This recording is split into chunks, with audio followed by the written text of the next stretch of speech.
അസ്സലാമു അലൈക്കും വറഹ്മത്തുള്ളാഹി വബറകാത്ത്. Hi friends, Sajjad bin Abdur Razak. മോശെ പ്രവാചകന് കർത്താവ് ദൈവം തമ്പുരാൻ അവതരിപ്പിച്ചു കൊടുത്ത മഹത്തായ വേദഗ്രന്ഥമാണ് തോറ അഥവാ തൗറാത്ത്. ആ തൗറാത്തിൻ്റെ നിയമനിർദ്ദേശങ്ങളിൽ നിന്ന് വ്യതിചലിച്ചു പോയ ഇസ്രായേൽ സന്തതികളെ രണ്ടാമതും സത്യത്തിൻ്റെ സൽപന്താവിലേക്ക് തന്നെ തിരികെ കൊണ്ടുവരുവാൻ വേണ്ടി നിയോഗിക്കപ്പെട്ട മഹാനായ പ്രവാചകനാണ് ഈസാ നബി അലൈഹി സ്വലാം അഥവാ യേശുക്രിസ്തു. യേശുക്രിസ്തു ദൈവത്തിൻ്റെ ശക്തനായ പ്രവാചകനാണ് എന്നതിന് ഒരുപാട് തെളിവുകൾ ബൈബിൾ തന്നെ നമുക്ക് നിരത്തി തരുന്നുണ്ട്. എന്നാൽ ആ യേശുവിനെ തന്നെ ഒരു വേള ദൈവാവതാരമായിട്ടോ ദൈവാസ്തിത്വമുള്ളവനായിട്ടോ ദൈവമായിട്ട് തന്നെയോ ചിത്രീകരിക്കുന്ന വളരെ വേദനാജനകമായ ഒരു അവസ്ഥാവിശേഷമുണ്ട്. യഥാർത്ഥത്തിൽ ഇതിന് യാതൊരു തെളിവിൻ്റെ പിൻബലവുമില്ല എന്നതാണ് സത്യം. ഈ പ്രപഞ്ചത്തെ മുഴുവൻ സൃഷ്ടിച്ചു പരിപാലിച്ച് നിയന്ത്രിച്ച് അടക്കി ഭരിച്ചുകൊണ്ടിരിക്കുന്ന ഒരു ഏകനായ കർത്താവിനെക്കുറിച്ച്, ദൈവത്തെക്കുറിച്ച് ബൈബിൾ പഴയ പുതിയ നിയമങ്ങൾ ഒരുപാട് തെളിവുകൾ നമുക്ക് പറഞ്ഞു തരുന്നുണ്ട്. ആ ദൈവത്തെക്കുറിച്ച് പറയപ്പെട്ട വിശേഷണങ്ങളൊന്നും തന്നെ യഥാർത്ഥത്തിൽ യേശുവിൽ ചേർന്ന് വരുന്നില്ല എന്നതാണ് സത്യം. ഇവിടെ ചില കാര്യങ്ങൾ മാത്രമാണ്, തെളിവുകൾ മാത്രമാണ് നമ്മൾ പരിശോധിക്കുന്നത്. അതിലൊന്ന്, വെളിപാട് പുസ്തകത്തിൻ്റെ 19-ാം അധ്യായത്തിൻ്റെ 6-ാമത്തെ വചനത്തിൽ ദൈവത്തെക്കുറിച്ച് പറയുന്നതായിട്ടുള്ളൊരു വചനമുണ്ട്. ദൈവം സർവശക്തനാണ് എന്ന ഒരു പ്രയോഗം. എന്നാൽ അതേ ബൈബിൾ തന്നെ മറുഭാഗത്ത് യേശുവിൻ്റെ അശക്തിയെക്കുറിച്ചും പറയുന്നുണ്ട്. ലൂക്കോസിൻ്റെ സുവിശേഷത്തിലെ 22-ാം അധ്യായത്തിലെ 42-43 വചനങ്ങളിൽ കാണാം, പിതാവേ, കഴിയുമെങ്കിൽ ഈ പാനപാത്രം എന്നിൽ നിന്നും നീ നീക്കണമേ. അപ്പോൾ അവനെ ശക്തിപ്പെടുത്താൻ സ്വർഗത്തിൽ നിന്നും ഒരു ദൂതൻ പ്രത്യക്ഷപ്പെട്ടു എന്ന്. ഇനി രണ്ടാമതൊരു തെളിവ്, മറുഭാഗത്ത് കാണാം ദൈവം സർവജ്ഞാനിയാണ് എന്ന്.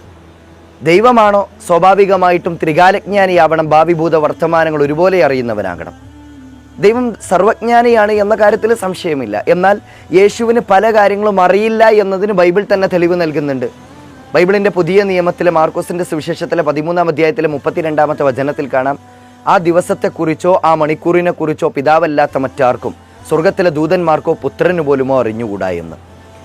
ഇസ്രായേലിൻ്റെ പരിപാലകനെക്കുറിച്ച് ബൈബിളിൻ്റെ പഴയ നിയമത്തിലെ സങ്കീർത്തന പുസ്തകത്തിലെ 121-ാം അധ്യായത്തിലെ 4-ാമത്തെ വചനത്തിൽ പറയുന്നുണ്ട്, ഇസ്രായേലിൻ്റെ പരിപാലകൻ ഉറങ്ങുകയില്ല, മയങ്ങുകയില്ല എന്ന് വെച്ചാൽ ദൈവത്തിന് ഉറക്കമോ മയക്കമോ ബാധിക്കുകയില്ല എന്ന്.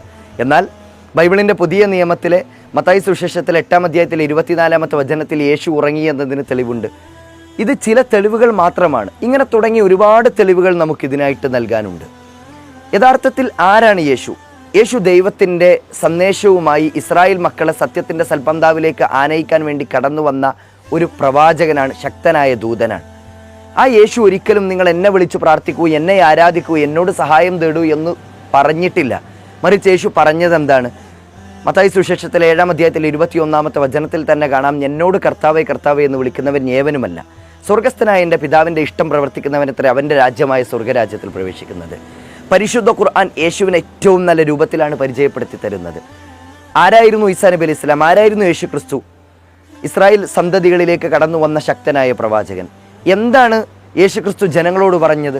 ഈസാ നബി അലൈഹി സ്വലാം ജനങ്ങളോട് പ്രഖ്യാപിച്ചത് എന്താണ്? ഖുർആനിൻ്റെ 3-ാമത്തെ അധ്യായം സൂറത്ത് ആൽ ഇമ്രാനിൻ്റെ 51-ാമത്തെ വചനത്തിലും 19-ാം അധ്യായം സൂറത്ത് മറിയമിൻ്റെ 36-ാമത്തെ വചനത്തിലും കാണാം, ഇന്നല്ലാഹ റബ്ബി വറബ്ബുക്കും ഫഅബ്ദുഹു ഹാദാ സിറാത്തുൻ മുസ്തഖീം. തീർച്ചയായും അള്ളാഹു എൻ്റെയും നിങ്ങളുടെയും രക്ഷിതാവാണ്, അതുകൊണ്ട് അവനെ മാത്രം നിങ്ങൾ വിളിച്ചു പ്രാർത്ഥിക്കുക, ഇതാകുന്നു നേരായ മാർഗമെന്ന്. കാര്യങ്ങളെ കൃത്യമായിക്കൊണ്ട് ഒരു പഠനത്തിന് വിധേയമാക്കണം. കാര്യങ്ങളെ കൃത്യമായിക്കൊണ്ട് ഒരു ചർച്ചയ്ക്ക് നിങ്ങൾ വിധേയമാക്കണം. അപ്പോൾ മനസ്സിലാകും ആരായിരുന്നു യഥാർത്ഥത്തിൽ യേശു എന്ന്. അതെ, യേശു ദൈവത്തിൻ്റെ ശക്തനായ പ്രവാചകനാണ്.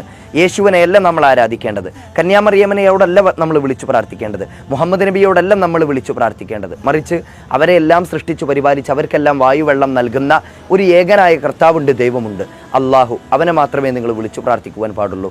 ഈ സന്ദേശമാണ് വേദപ്രമാണങ്ങളെല്ലാം അടിവരയിട്ട് മനുഷ്യരെ പഠിപ്പിക്കുന്നത്. കൃത്യമായൊരു പഠനത്തിനു വേണ്ടി ഈ വിഷയത്തെ നിങ്ങൾക്ക് മുമ്പിൽ സമർപ്പിക്കുകയാണ്. വ ആഖിറു ദഅ്വാന അനിൽ ഹംദുലില്ലാഹി റബ്ബിൽ ആലമീൻ. അസ്സലാമു അലൈക്കും വറഹ്മത്തുള്ളാഹി വബറകാതുഹു.